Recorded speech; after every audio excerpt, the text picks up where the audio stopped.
So my foster sister Chloe was obsessed with my husband Ethan and she wanted this whole big fancy wedding.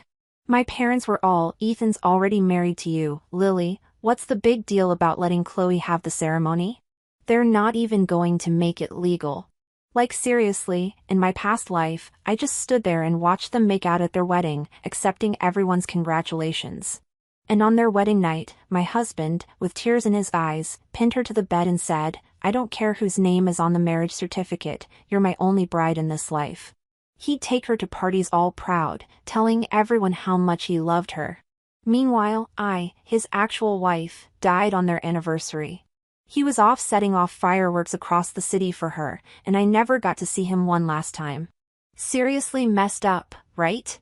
So this time, Reborn, before we even got legally married, I spent 6 months getting a job at this top-notch design studio overseas. They told me to report to Singapore in 7 days.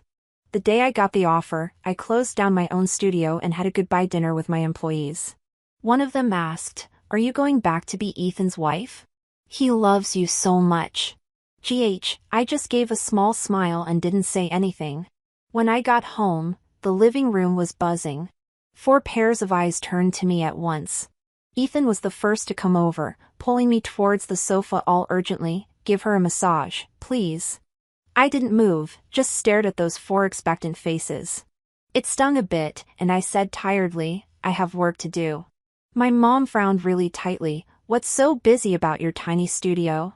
I told you to come back and take care of Chloe. Our family won't let you starve. Ethan, surprised, noticed the smell of alcohol on me. Gently, he held me and coaxed, Did you drink? Want to rest first? This gentle Ethan overlapped with him from that year, that fire at the mall. The smoke and searing flames pounding at the bathroom door like they were going to swallow me whole. I was burned all over, my eyes were stinging, streaming with tears. I was falling into despair, about to lose consciousness. Then someone burst in, used wet clothes to cover my mouth and nose, and frantically carried me to the fire escape. The flames at the door singed his hair, yet he didn't care, repeatedly calling my name, telling me not to fall asleep. That version of Ethan, I loved for a lifetime and hated for a lifetime. Later, I overheard him telling others that his biggest regret was marrying me for his grandpa, preventing Chloe from officially becoming his wife. He owed her. I clenched my fists, took a deep breath, holding back tears, and calmly said, There are maids if it doesn't work. I'll get her a masseuse. My mother's face fell, glaring at me, What masseuse? Chloe's used to your touch. Hurry over, his voice carrying a note of finality. Massage Chloe first, and tonight I'll help with your work. I laughed at myself, looked at them differently without speaking. Ever since Chloe came to my home, she's been the only princess here. Our families have been friends, but ours only recently got rich. Like Nouveau, Chloe's parents died in a car accident, saving the children in the back seat. Those children were me and Chloe. Afterward, my parents adopted Chloe, saying Chloe's hurt badly and lost her parents.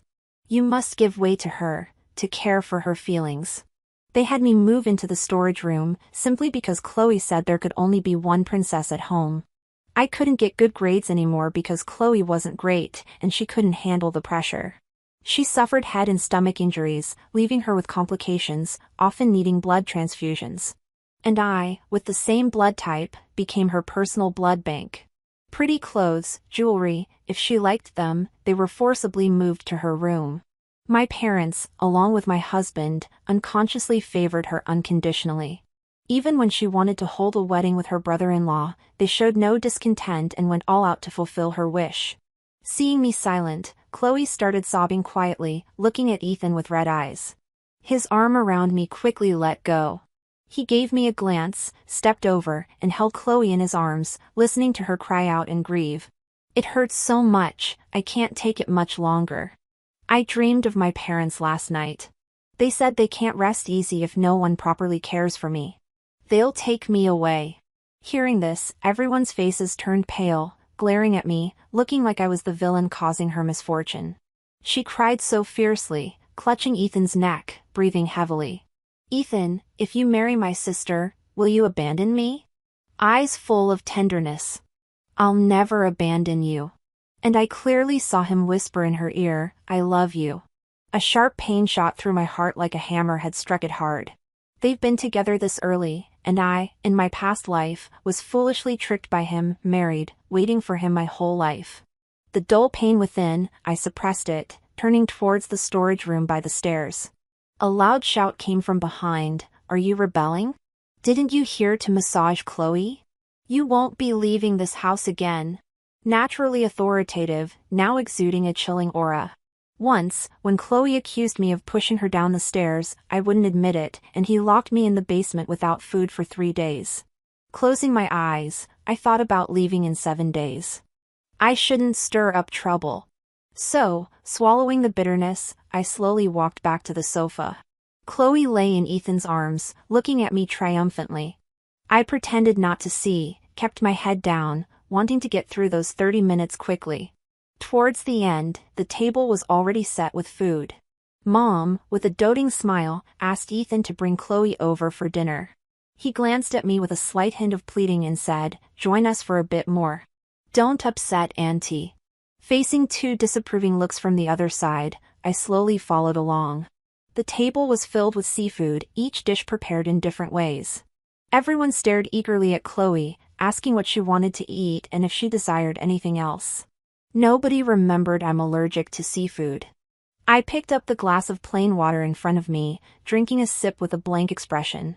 Meanwhile, Ethan put on gloves and started peeling shrimp for Chloe. "Feed me, will you? I want the spicy sauce." Chloe didn't seem to have a headache anymore. She looked playfully at Ethan, putting on a sweet act. Ethan, full of smiles, offered the dipped lobster to her mouth. After she ate, he even wiped the sauce from her lips, gently caressing her twice. The two seemed to enjoy these openly affectionate gestures. Ethan occasionally glanced at me, feeling guilty, and said, "Chloe likes things clean. I just cleaned it up for her." With a sarcastic smile on my lips, I remained silent the whole time. Finally, after they finished eating, as I stood up to leave, Chloe pulled me back tearfully. "Can you let me have the wedding? I know your arranged marriage can't be cancelled. I don't want status. I just wish to have a wedding with Ethan while I'm still alive. I don't know how long my health will hold up." As she spoke, she started crying again. The air around felt momentarily still, or maybe it was just an illusion. Mom and Dad's faces showed no change, no one uttered a reproachful word, and their eyes were still filled with sympathy. Ethan held her, looking at me with guilt, but he didn't speak, just seemed to console Chloe by gently rubbing her back. I flashed a sarcastic smile. "All right, we haven't registered yet anyway." Hearing this, Ethan sat up straight. He seemed disbelieving, staring at me with a stiff expression. Mom frowned, looking angry. This marriage was arranged by Ethan's grandpa. It can't be reversed. How can you be so thoughtless, not a bit of consideration for the family? Slightly curling my lips at Ethan, "What do you think?" He pushed Chloe away and walked towards me, reaching out to hold my hand. "Maisie, don't say this out of anger. I will marry you. Chloe just wants to fulfill a wish because of her health. We won't have anything else." I looked at him calmly. In my past life, not long after we registered, Chloe fainted again and needed a blood transfusion. I gave her 800 milliliters of blood in 2 days, fainting in the hospital. When I woke up, there was no one by my bed. Upstairs in a private ward, Chloe was getting an endless supply of nourishing supplements. I called Ethan, asking where he was, and he said he was busy with work. But when I dragged my weak body upstairs, there he was, feeding Chloe himself and then cleaning her. The two of them flirted openly without a care. I didn't know what Chloe whispered, but he leaned down and kissed her hard.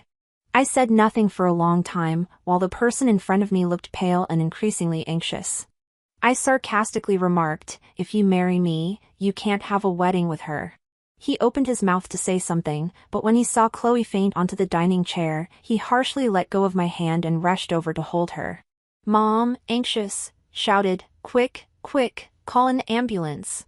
Nearly poking her finger in my face and growling angrily, "You just can't stand seeing Chloe doing well, can you? Would you only be satisfied if you caused her death? Then agree, or else I'll consider you no daughter of mine." Ethan picked Chloe up and ran outside. As he passed me, his eyes evaded mine. Maisie, don't act up now. Trust me, you're the only one in my heart. And then he only hesitated for a moment before quickly disappearing out the door. Watching their backs, I let out a cold sneer. In my past life, I was pampered till 10 years old. After Chloe came, I was suddenly neglected. In my confusion, I kept reflecting on myself, wondering if I had done something wrong or if I wasn't good enough for Mom and Dad to suddenly stop loving me. I longed so much to regain their affection that no matter how unreasonable their demands were, I would back down and yield endlessly. Dying once made me realize that whether they love me or not doesn't matter. I must love myself. I expressionlessly walked into the storage room to pack my things. There wasn't much to take. A single suitcase held everything. I gathered the rest for donation to project hope. This cleared some space in the narrow room. After thinking for a moment, I made a call, and it was quickly answered. I asked calmly, "It's all fixed?" I gave a small smile. "Send it to this address in 7 days." Calmly, I gave the address of the villa, instructing him to personally deliver it to my dad. In my past life, Chloe claimed the car accident was because I was messing around in the car, and no matter how much I explained, no one believed me. This time, let the dash cam reveal the truth. 3 days later, they finally returned from the hospital. Just as I was about to leave, we bumped into each other. Chloe, in a white summer dress, cheerfully held Ethan's arm, playfully saying, "I want the wedding at a 5-star hotel." Ethan's doting expression turned pale when he saw me. He rarely studied my expression, perhaps I was too calm, but he unexpectedly let go of Chloe and walked quickly over to me, a bit tense, saying, "Don't misunderstand. Chloe and I are just having a wedding, nothing more. I've already scheduled our registration. We'll do that before the wedding." I smirked. Well, if Chloe wants that position, she can have it. In my past life, they kept the wedding a secret from me. I was almost the last to know about it. Someone sent me a live stream link, and when I clicked in, they were already at the vow and kiss part. They kissed passionately in front of everyone. From that day on, as Ethan's hidden wife, I watched my husband with his wedding bride day in and day out. He flaunted his love for her, and his eyes were always full of affection when he looked at her. The only time he'd acknowledge me was when we went to see Grandpa, and even then he was frosty. In my past life, I was too hung up on Ethan saving my life. I couldn't admit he'd love someone else. I gave up my career, turned into a miserable woman, cried and fought, but I couldn't let go until the end. I was his wife in the shadows, and he never came to see me before I died. On their anniversary, he planned a citywide fireworks show for her. It was under those fireworks that I unwillingly took my last breath. Now, Ethan is grabbing me, refusing to let go, and I can see panic in his eyes. I sneer, meeting his gaze head-on. "You want it all, but you're not getting it. If you push me to get the marriage certificate, I'll post it on social media and expose Chloe as the home wrecker." No sooner had I said that than someone rushed out from behind him. They pushed Ethan aside and slapped me hard across the face. "Chloe's parents saved you, and this is how you repay them? You're ungrateful and don't deserve to be this family's daughter." I chuckled sarcastically. "I know, you only ever had one daughter." He hesitated for a moment, then came Chloe's anguished voice. "Dad, Ethan, my head hurts." Comforting and discarding her inside, expressionless, I turned to leave and headed to the immigration office to finalize my visa. On my way back, I got a call from the Singapore design studio. The contact, also Chinese, had a cultured voice. He gave some joining instructions and finally asked with a chuckle, "Are you coming temporarily or immigrating?" I replied firmly, "Immigrating." He seemed pleased. "Hope to see you soon." I hung up and returned to the villa in good spirits, only to find Ethan looking cold and standing by the door, staring at me. "Immigration? Who's immigrating?" I replied casually, "Me." He breathed a sigh of relief, his expression softening as he put an arm around my shoulders. After a moment, he said, "Dad wants to see you. There's something to discuss." My heart skipped. "It's about Chloe, surely." True enough, the moment I walked in and before I could sit, Dad said icily, "Chloe and Ethan are hosting a wedding. She'll officially join the wealthy, but her status is awkward. She needs a suitable identity. You have a design studio, right? Transfer it to her. Chloe's parents died suddenly without a will. Their estate got divided among her uncle and aunt, leaving her with only a shell company. Out of pity or whatever, they always made me yield to Chloe. In my past life, I gave them the wedding, the studio, because Chloe was injured and couldn't have kids. I didn't even have the right to that. Ethan only said Chloe couldn't handle the stress and never touched me until I died. I smiled lightly, feeling utterly at peace inside. Seeing me silent, Dad's tone grew stern. Chloe's parents saved your life. Consider it returning the favor. We won't ask you to give anything else. Afterward, he's been in business for years. Unlike Mom, who's clueless about the world, he knew my studio was high value. And since graduating, I'd been grabbing international design awards, making my studio a hot spot. But he didn't know I'd already taken it apart. With a flawless smile, I said, "All right, I'll handle the transfer in a few days." Relieved, Dad nodded. "I knew you were a good kid. If you were like this sooner, I wouldn't have hit you." Even Mom spared me a glance without her usual anger.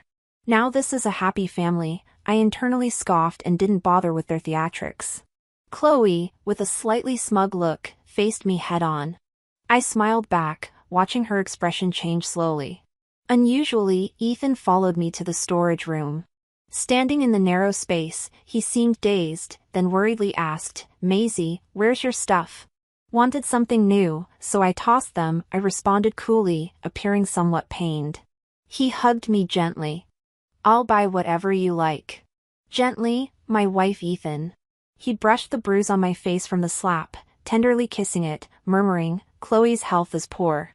This will be the last time, and I promise I'll make it up to you." Inside, I felt nothing. I knew his family was deeply involved in defense and couldn't leave the country. "So, Felix, there's no future for us. Not even meeting again." In the next 3 days, everyone was coming and going early. Chloe posted rehearsing for the wedding of the century. "Sure, here's the translation," and right away, more messages came through. "So what if you're the real daughter of this family? Oh, everything of yours will be mine. What's a marriage certificate? I'll have everything of Ethan's, and you'll always be that rat in the gutter, getting no blessings." I silently took a screenshot and sent it. "Print this out and send it along with the other stuff." The weather was nice on the day I left. On the way to the airport, Ethan unexpectedly called me via video. He looked serious for 2 minutes before asking where I was going. I smiled. "A nice place." There was a flash of panic in his eyes, and he urgently said, "Maisie, don't go running around. I'll be back this afternoon to pick you, and we'll go register for marriage." I looked at him calmly without saying anything. I heard Chloe's voice in the background. "Today's the last day of rehearsal, Ethan. In a few days, I'll be your bride." He frowned slightly but didn't reply. Then my mom appeared on the screen, urging me to transfer the studio to Chloe. I nodded and said something unrelated. "Blessings." Ethan looked tense and asked me, "Maisie, who are you blessing?" At this point, even Dad came over with a rare smile. "You finally grew up. Don't worry, the family won't treat you badly." I smiled indifferently. It was a rare peaceful atmosphere, but Ethan looked at my face uneasy, sensing something was off with me these days, though he couldn't quite say what. Unfounded fear started rising in him. Someone urged him to hurry up again before hanging up. I calmly called out, "Dad, Mom." They were obviously impatient, urging Ethan to hang up quickly. I smiled and said goodbye, then hung up myself. Dad, Mom, Ethan, goodbye forever. Before entering the airport, I turned back with my small suitcase, taking one last look at the city I had lived in for 2 lifetimes. Then I resolutely stepped inside. In Singapore, the person who had assisted me previously was there to pick me up. He stood out in the crowd with a bouquet, catching everyone's attention with several girls nearby taking pictures of him on their phones. Seeing my name on the card, I walked straight over and called out, "Noah." His eyes lit up. He handed me the flowers and said with a smile, "Maisie looks even more beautiful than in the photos." As I took the flowers, he grabbed my small suitcase and gently asked if I wanted to head back to the apartment first. I nodded. The apartment was prepared by the studio for me and had already been transferred when I arrived. Before entering, Noah handed me an envelope, probably containing the property deed and such. As I opened the door, I was amazed by the ocean view through the floor-to-ceiling windows and let out a spirited shout. The apartment wasn't as big as the villa back home, but it faced the sea with excellent lighting, offering a space of true freedom just for myself. I spent the night shopping for curtains, carpets, and wall hangings I liked. I also picked up various quirky art pieces at a flea market to decorate the place myself. Lying back on the sofa, my heart, which had felt empty since my rebirth, finally felt full. Listening to the sound of the waves, tears welled up in my eyes. A life truly my own, finally firmly in my hands after 2 lifetimes. Early the next morning, I opened the door to leave for work and saw Noah's car parked on the street outside my apartment. Seeing me, he waved. Not wanting to trouble him too much, I smiled and said, "The studio provided me with a car, so I'll drive myself to work from now on." Sitting in the driver's seat, he handed me a bagged breakfast and smiled slightly. "It's no bother. I'm heading this way anyway." The car drove towards EC Studio. It was a place I had yearned for a long time. In a previous life, they had offered me an olive branch too. But after obtaining a marriage certificate with Ethan, I faded out of the design scene. Handed over my studio to Chloe, and devoted myself entirely to being a wealthy housewife, waiting for a husband who never came home. Feeling a slight pang in my heart, Noah's bright voice pulled me back to reality. "We're here." Looking out the window, I saw a building shaped like a crescent moon, nestled in the bustling city yet maintaining a tranquil natural beauty. My emotions surged, and I was so excited that my hand trembled as I opened the car door. Noah gave me a deep look, stood by my side, and gently said, "It's an honor for me to have you." Sophisticated as ever.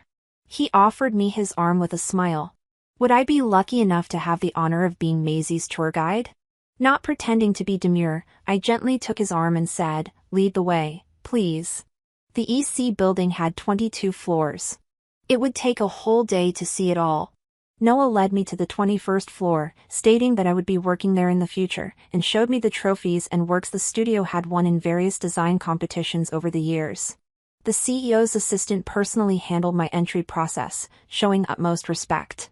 Momentarily surprised to see Noah, yet quickly returning to normal, the office was spacious and comfortable, my preferred impressionist style. Noah introduced me to the designers in the studio. I lingered momentarily with a girl named Alice, who gave me a bright smile. Remembering how she was falsely accused in my previous life, I slightly frowned before nodding at her once. Everything settled, I sat alone in my office, browsing projects. When I took a break, my phone alarm rang. I curved my lips simultaneously, turning on multiple surveillance monitors with my tablet. Ethan and Chloe appeared in the center. Ethan was distracted, unable to reach Maisie. With Chloe clutching his arm, she spoke intimately, "Ethan, don't worry. My sister won't answer because she's busy with work. In a few days, I'll be your bride, and I'm nervous. Can you keep me company?" But he couldn't shake off Maisie's distant look from their video call yesterday. That smile of hers felt like the relief of letting go, and it made him inexplicably uneasy. He gently pushed Chloe aside, looking at her with a bit of guilt. "I need to go pick her up from the studio. She didn't come back yesterday, and I need to take her to get the marriage certificate today." Chloe clung to his hand, looking a little upset.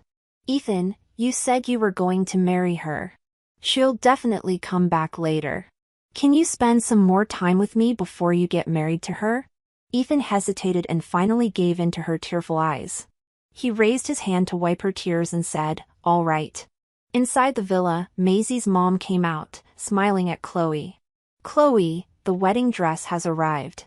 Come try it on." Chloe quickly pecked Ethan on the cheek, blushing and ran inside. Seeing Ethan's frown, Maisie's mom's face turned stern. "Even though Chloe's not legally wed to you, she's still your acknowledged wife. You need to treat her well. As for Maisie, what more could she want after marrying you?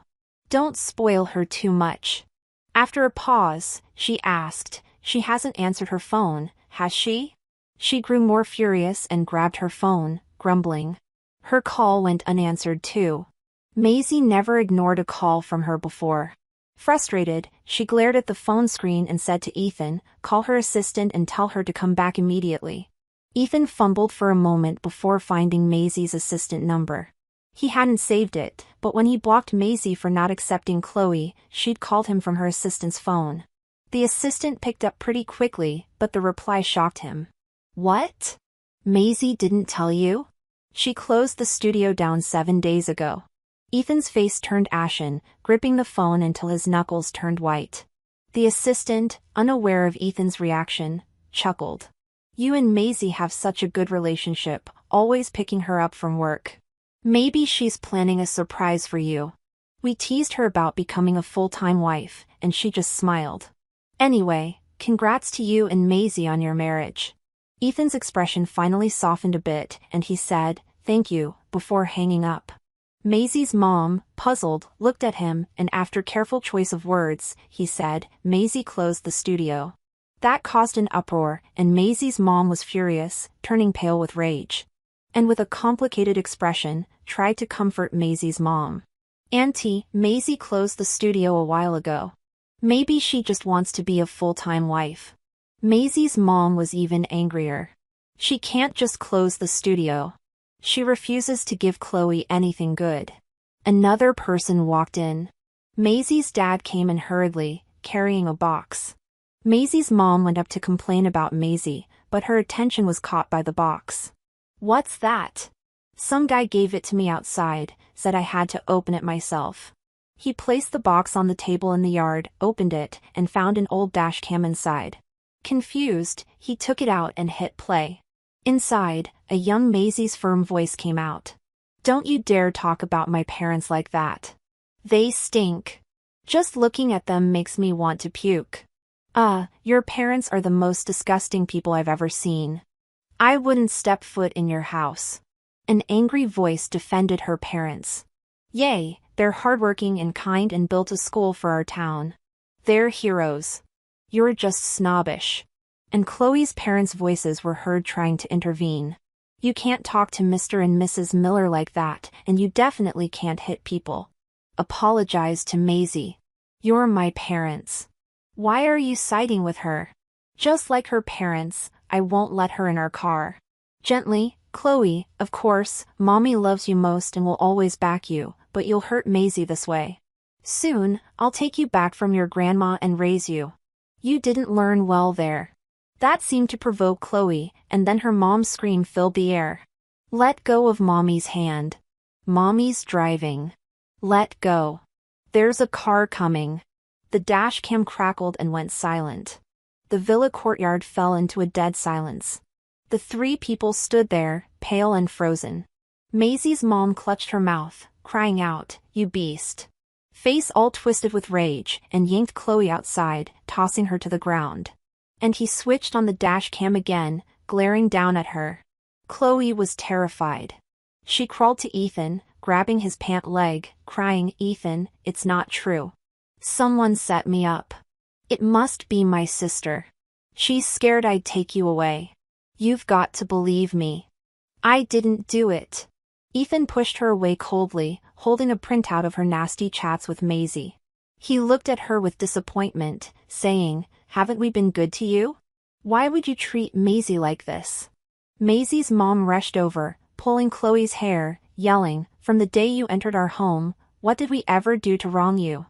I've been blind to have sacrificed my daughter's well-being for an ingrate like you. My Maisie, I'm so sorry, dear." Crying, she pleaded with Ethan, "Ethan, find Maisie, bring my daughter back." Chloe kept begging, trying to hold on to Maisie's mom. Tear-eyed, "Mom, I've always seen you as my mother. Are you abandoning me?" Maisie's mom yanked her hair harder, slamming her head down, shouting, "I held you dear and gave you what was Maisie's. How dare you say I'm not your mom? If I had known, I wouldn't have taken you in, even if you were left in the cold to wild dogs." Maisie's dad, livid, came over, striking Chloe. "You dare speak to me like that? I'll teach you." Crying, blurting out, "Who gave you the right to hit me? You spoiled me yourselves. I never asked for it." Maisie being overlooked isn't my fault. I've never seen parents like you, so blind. You expect her to be grateful? Aren't you counting on me in the future? Her warts earned her more beatdowns. Maisie's father dragged her to the basement as Maisie's mother stood shell-shocked, calling Maisie's name. She begged Ethan to bring her back. A while later, after some calls, Ethan told Maisie's mom, devastated, Maisie has renounced her Chinese citizenship. After witnessing the chaos, I turned off the surveillance before leaving. I installed some hidden cameras just to see their reactions when the truth hit them. Feeling relieved, I realized these people no longer affected me. I anonymously uploaded recordings of them pressing me about the wedding to an online platform. A knock on the door, and Alice entered with her contest entry for this year's jewelry design competition. It was the Tears of a Mermaid brooch, a piece from the past tangled in plagiarism allegations. This work would soon be accused of being identical to another by AF Studio, branded as a copy design. EC Studio, as a result, fell from grace. Decades later, when both works' drafts came to light, tech could prove Tears of a Mermaid was finished first by a month. The world was astonished, but Alice, accused unfairly, had succumbed to severe depression and passed away. EC Studio, once a powerhouse, was reduced to nearly nothing. I looked at Alice, still a bright, vibrant young woman. I asked cautiously, "Who else has seen the sketches besides me?" Alice paused. "My assistant Eric." I had Alice sit. Questioning, "Do you trust Eric completely?" Confused, she said, "Eric's not just my assistant. He's my boyfriend." Seeing a possible issue, I suggested, "This piece can be refined. I need you to stay at the company to work on it with me. Can you do that?" She nodded, ready to text someone, but I gently stopped her. "Let's keep this a secret." Sensing something, she agreed with a mischievous smile. "I'll tell him I'm on a trip." We worked tirelessly on the sketches, modifying until it was unrecognizable. Complimenting me, she laughed. "They say the new design director is award-winning." I was skeptical, but now I concede to your brilliance. The design competition results were announced. A piece called Tears of an Angel, drawing parallels with ours, sparked discussion. A shocked Alice cried, realizing her narrow escape from trouble without changing her piece. As colleagues inquired, her assistant Eric, unnerved, attempted to leave. Security caught him, and within 30 minutes, the truth was out. Thanks to our efforts, Alice won. AF Studio stood vindicated and took Eric and AF Studio's Sarah to court over Tears of an Angel. Eric and Sarah are a couple, and they want to use Alice to get ahead. In their past lives, their selfishness cost a design genius in a top studio. In this life, they paid the price early on. Alice is incredibly grateful to me, calling me her savior and master every time we meet. Even Noah found it amusing. Noah said I saved E and appointed me vice president at a high-level meeting. It was only then that I realized he was the man behind EC, with a flourishing business. The next day, he sent a truckload of roses to the downstairs of the company. In the gentle breeze, rose petals danced, filling the whole street with a faint fragrance.